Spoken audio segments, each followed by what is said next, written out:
చేసింది. ఈ వీడియోలో యానీ మన కోసం అబాకస్ అంటే ఏంటో మనకి చెప్తుంది. పూర్వంలో మ్యాథ్స్ క్యాలిక్యులేషన్స్ చేయడానికి అబాకస్ని యూజ్ చేసేవాళ్ళు. అది ఎలా చేస్తారు అనేది మనం ఇప్పుడు యానీ నుంచి నేర్చుకుందాం. Hi Annie.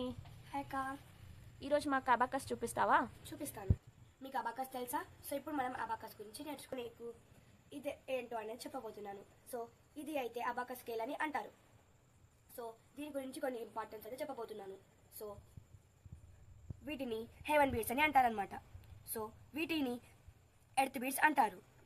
దీన్ని యూనిట్ బార్ అని అంటారు. దీన్ని యూనిట్ డాట్ అని అంటారు. దీన్ని ఫ్రేమ్ అని అంటారు. సో వీటిని రాడ్స్ అని అంటారు. సో ఆ పార్ట్స్ అన్నింటిని కలిపితే మనకి అబాకస్ అనేది యూజ్ అవుతుంది. అని మా కోసం ఒక ప్రాబ్లం చేస్తావా? చేస్తాను. ఓకే, నేను ఒక ప్రాబ్లం అడుగుతాను. ఓకే, ఇప్పుడు యానీ మా కోసం చెయ్యి. +2 +7 +8 +2 అని ఆన్సర్ ఎంత అని? ఆన్సర్ వచ్చేసి 19. Wow, super. క్లాప్స్ యానీ కోసం. Share, like and subscribe for this channel. Thank you Annie. ఈరోజు యానీ మన కోసము అబాకస్ గురించి ఎక్స్ప్లెయిన్ చేసినందుకు she is credited with a star. Annie.